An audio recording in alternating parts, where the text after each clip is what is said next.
याद है पहली बार जब हम प्रैक्टिस के लिए बैठे थे तो स्क्रिप्ट आई थी और स्क्रिप्ट को भैया जब सुना रहे थे तो सबके सब इस तरीके से हो रहा था। यहाँ तक कि मुझे सुनने में भी दिक्कत होती थी, लेकिन फिर भी क्योंकि जब कोई काम करना है तो सीरियसली करना है, वरना करके फायदा कुछ नहीं। 150 रुपए का सबसे खतरनाक भड़कीला रोल मेरा ही है नाटक। सबसे खतरनाक और सबसे सरल मेरा। जब प्रभास सर ने पहली बार पूछा था सबसे खतरनाक इसका है, सबसे खतरनाक मेरा है।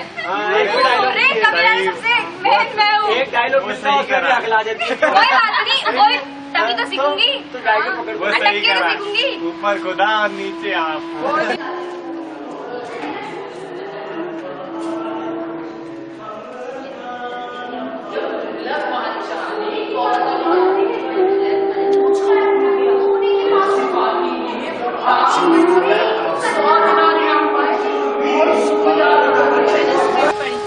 तो फिर मुझे उसके डायलॉग थे वो ऐसे झटके वाले, तो उसमें मजा आने लगा। तो मैंने कहा कि एक वही सुना था मैंने और कुछ नहीं सुना था। क्योंकि शुरू में जिस समय सीन शुरू होता है उस समय हम बहुत एनर्जेटिक होते हैं, लेकिन सीन खत्म होते होते ऐसा हो जाता है जैसे हमारे अंदर ताकत ही नहीं है। उसको भी हमें मेंटेन बना के रखना पड़ेगा। बच्चे बहुत मेहनत कर रहे हैं और दोबारा से थिएटर को रिवाइव करना एक ऐसी जगह पे जहाँ थिएटर पूजा जाता था, जहाँ थिएटर फेस्टिवल के नाम पर इंडिया में सेकंड नंबर पे रामनगर की जगह थी। उस जगह पर थिएटर को रिवाइव करना अपने में बहुत बड़ी चीज है।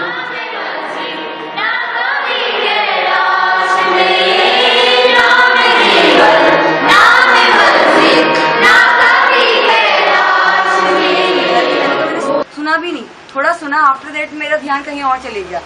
मैं सोच रही थी कि यार 1 घंटे की कहानी, मतलब 100 पेज नहीं, लगभग बहुत ज्यादा होते हैं। पहले किया था एक शो, उसमें 15 मिनट का था।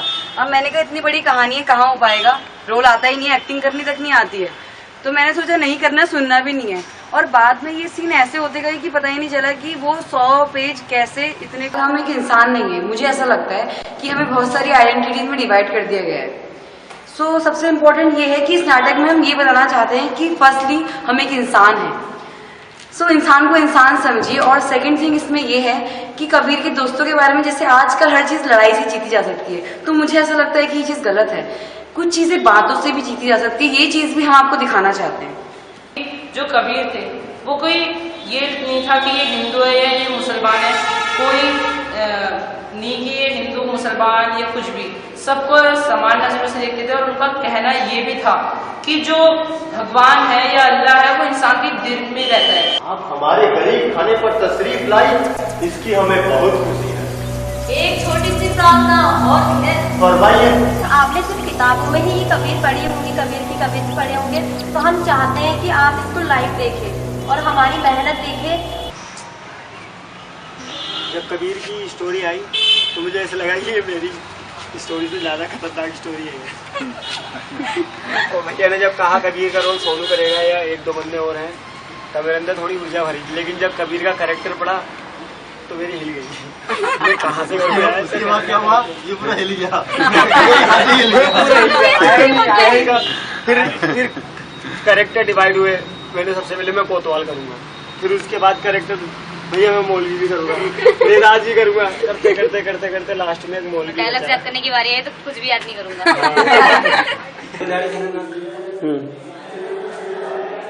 14 तारीख तक हो जाएगी, 16 तारीख तक हो जाएगी खतरनाक। मैं हैरान हूँ साहेब, चिराग चले भैया, आप नगर के कोतवाल हैं और आपके काम पर क्यों सकेंगे? कबीर एक पॉजिटिव थिंक है और एक ट्रूली थिंक, जो डटे रहे अपने उस पर, वो किसी से नहीं डरे। भले ही चेंजेस कम आए हो लेकिन चेंजेस आए हैं और चेंजेस आएंगे।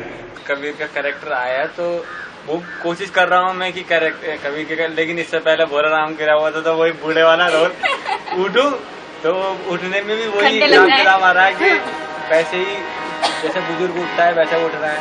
भैया बार बार बोल रहे हैं आबे लेके क्या करेंगे, कम से कम 5 दिन लगे हुए कैरेक्टर से बाहर निकलना है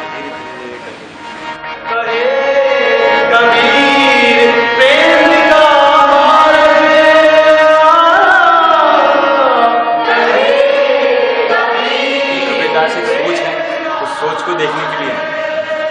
और जैसे कि कहा जाता है कि कबीरदास एक कवि थे, मेरे हिसाब से तो वो एक साइंटिस्ट थे जिन्होंने क्या बोलते हैं नए तरीके से एक समाज को नया रूप देने की कोशिश की।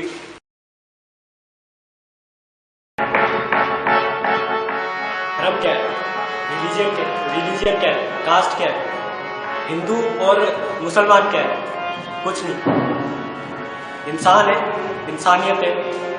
देखना है कि अपनी इंसानियत को पहचानने के लिए कि छोटी जात बड़ी जात क्या है, छोटी जात बड़ी जात क्या है, वो छोटी हमारी सोच है।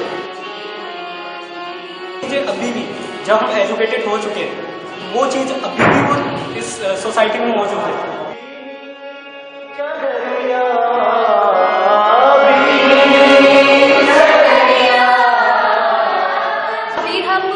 दिखाना चाहता है लोगों को कि जाति धर्म जो पहले था, जाति धर्म को लेके काफी लड़ाई होती थी, मंदिर मस्जिदों को लेके लड़ाई होती थी, वो अभी भी होती है, वो चीजें रुकी नहीं है। अभी जैसे कबीर का दिखा रहे, इसने काफी कोशिश करी है उसको रोकने की, बट ये चीज तो है ही अभी, और इसके लिए अभी काफी लोग बहुत सारी चीजें करते हुए जाति धर्म। कबीरा की जो सोच उस टाइम पे थी वो आज भी अभी भी है। ये नहीं कह रहे कि हम खत्म हो चुके हैं, लेकिन वो चीज़ हमें को अपने आप से लड़ना पड़ेगा। और वही हम लोगों की मेहनत, हम लोगों का जो नवरंग थिएटर है उसी को लेकर हम लोग आ रहे हैं। और हमारी अपील यह है कि हमारी जो मेहनत है वो आप लोग देखें।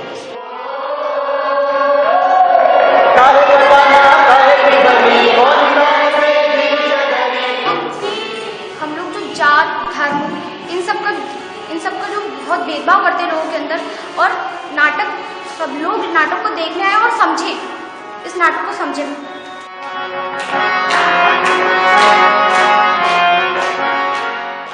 बता रखा है कि कहते हैं कबीर ने कितना स्ट्रगल कर रखा है अपनी जिंदगी में, खुद को और दूसरों को, समाज को लेके।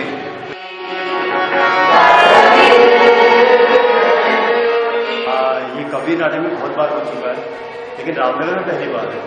तो मैं चाहूँगा कि रामनगर के बच्चे से लेके बुजुर्ग तक सभी इस नाटक को नहीं, हम चाहेंगे कबीर को जानने आए। और मेहनत जो बच्चों ने की है, बच्चे करते वक्त कितना उसे जान पाएंगे, आप देख पाएंगे जब वो कितना फील करके उसे करते हैं और वो क्या दिखाते हैं। हम ये नहीं कहते कि हम 1400 सन जो ईस्वी में जो हुआ था कबीरदास के साथ वो हम आपको दिखा पाएंगे, लेकिन इतना दिखा पाएंगे जिससे आपको लगेगा कि ये चीज़ कितनी ज़रूरी है, ये सोच पहले कैसी थी और आज कैसी है और कितना अंतर आया, तब आपको पता चलेगा।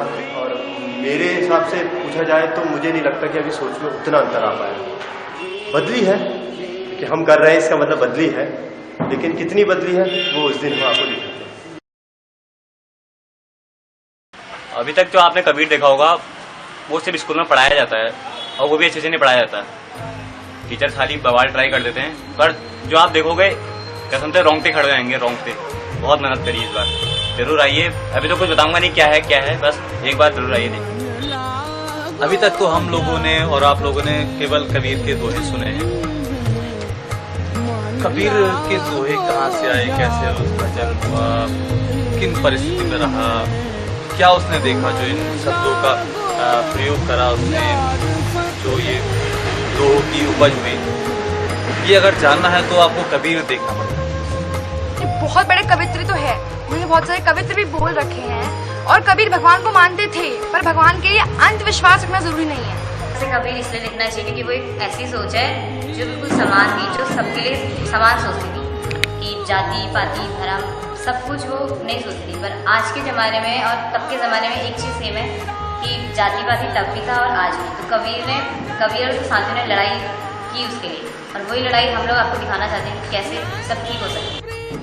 कबीर को सिर्फ एक कवि ना रह जाए, सिर्फ कवि तक उसे ना रहने दे, लोग आए देखे और उसकी क्या चाहता था कि कैसी सोच थी उनकी, और केवल देखे नहीं, ये भी अपने ऊपर लागू भी करें। इम्पोर्टेंट चैप्टर इसलिए है क्योंकि कबीरदास एक सोशल साइंटिस्ट है जिसने समाज की कुरीतियों को आंखों में आंखें डालकर चैलेंज किया। आज हमारे पास बहुत सारी आइडेंटिटी है, मेरे पास पॉलिटिकल आइडेंटिटी है, मेरे पास नेशनल आइडेंटिटी है, मेरे पास रिलीजियस आइडेंटिटी है, मेरे पास जात की आइडेंटिटी है, मेरे पास उस जात की आइडेंटिटी है, लेकिन मेरी अपनी आइडेंटिटी जो भगवान ने मुझे दी है, जो इंसान, वो हम पूछो। तो कबीर एकदम धार से उस पॉइंट को मारता है, हर बात पे, हर पॉइंट पे। तो मैं चाहूंगा कि लोग उसे देखने जरूर आए, ना केवल एक्ट देखने बल्कि उस एक्ट को समझने। बुरा भला सबको सुन लीजो, बुरा भला सबको